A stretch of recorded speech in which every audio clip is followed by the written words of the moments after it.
Le Solar Décathlon donc, est un projet qui s'inscrit dans un cadre pédagogique. C'est une compétition internationale qui réunit 18 équipes du monde entier qui ont 2 ans pour concevoir et construire un habitat à très faible impact environnemental et qui fonctionne principalement grâce à l'énergie solaire.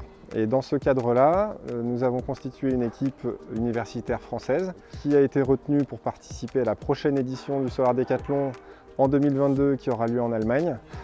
Et cette équipe universitaire française réunit des architectes, des ingénieurs, des communicants, des techniciens du bâtiment. Chacune des équipes qui participent au Solar Décathlon doit travailler sur le bâti existant. Donc la thématique de cette année, c'est vraiment la rénovation.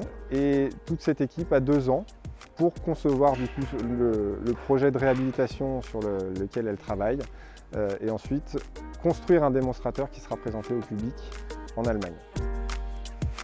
On amène nos étudiants à ne pas penser un bâtiment en dehors de son territoire et que tout ce qui est décidé à l'échelle du bâtiment, de son aménagement, à l'échelle du détail constructif, du choix de tel ou tel matériau, est mis en regard, mis en perspective vis-à-vis du territoire sur lequel on s'inscrit, des ressources sur lesquelles on s'appuie. Ce qu'on a l'habitude de faire sur nos projets, c'est d'amener vraiment une histoire, donc un scénario.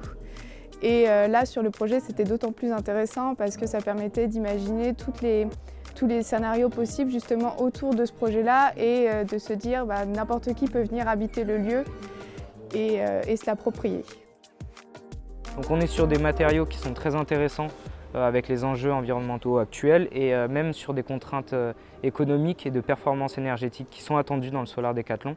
On est sur des matériaux qui sont très intéressants.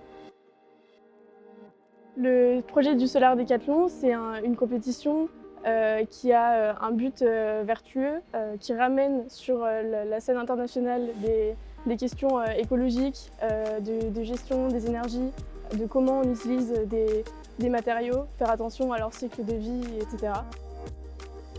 Pour moi, c'est une expérience nouvelle. C'est quelque chose de totalement différent de ce qu'on peut faire en école d'architecture. Et du coup, je la trouve formatrice parce qu'elle nous permet de travailler avec différents corps de métier où on n'a pas l'occasion spécialement de le faire pendant nos études d'architecture, de réfléchir à un projet et de pouvoir le voir se réaliser, c'est quelque chose d'unique. Alors l'objectif il est double, c'est de profiter de cette compétition pour arriver à faire un projet réel.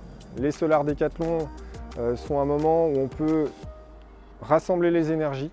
Et cette énergie, il faut être en capacité de l'utiliser pour des projets réels qui vont peut-être changer la manière dont on peut habiter nos territoires demain. Ça nécessite beaucoup de travail et d'investissement, mais on fait ce qu'il faut pour y arriver.